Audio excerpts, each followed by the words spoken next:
Acceptancy. చాలామంది ఇక్కడ చాలా ఫెయిల్ అయిపోతుంటారు. యాక్సెప్టెన్స్ ఏమిటది? ఉదాహరణకి మీరు ఉన్నారు, మీ లైఫ్ టీమ్ అనే ఒక టీం ఉంది. ఆ టీంలో పేరెంట్స్ ఉన్నారు, మీ ఫ్యామిలీ ఉంది, మీ ఫ్రెండ్స్ ఉన్నారు, మీ నైబర్స్ ఉన్నారు. మీరు అందరూ టీమా కదా? అందరి ఆలోచనలు ఒకే విధంగా ఉన్నాయా? అందరి పద్ధతులు ఒకే విధంగా ఉన్నాయా? అందరి అభిరుచులు ఒకే విధంగా ఉన్నాయా? లేవు. ఒక్కొక్కరు ఆలోచనలు, అభిరుచులు, అలవాట్లు వేరువేరుగా ఉన్నాయి. అందరూ కలిసి ఉండాలా లేదా? అందరూ కలిసి ఉండాలి. అందరూ కలిసి ఉంటేనే ఆ సంతోషం మనం పంచుకోగలుగుతాము, ఉండగలుగుతాము. మీరు యాక్సెప్ట్ చేయండి. మీ డాడీ ఎలా ఉన్నాడో అలా మీరు యాక్సెప్ట్ చేయగలగాలి. మీ మమ్మీ ఎలా ఉందో అలా మీ మమ్మీని యాక్సెప్ట్ చేయగలగాలి. మీ వాళ్ళు ఎలా ఉన్నారు వాళ్ళని అదే విధంగా. లేదంటే అందరూ నాలాగే ఉండాలనుకుంటే వాళ్ళు కూడా నిన్ను వాళ్ళలాగా ఉండాలనుకుంటున్నారు. ఉండగలుగుతావా? ఉండలేము. అవునా లేదా?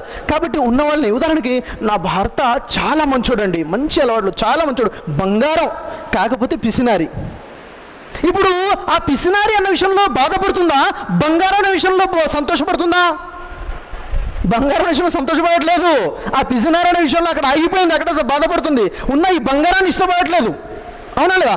ఉన్న విషయాలు ఏవైతే ఉన్నదో యాక్సెప్ట్ చేయండి. యాక్సిడెంట్ జరిగింది అనుకోకుండా, కాలిపోయింది.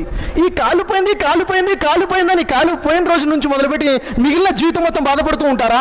యాక్సెప్ట్ చేస్తారా? Now what? ఇది పోయింది, ఇప్పుడు ఏంటి? అవునా లేదా?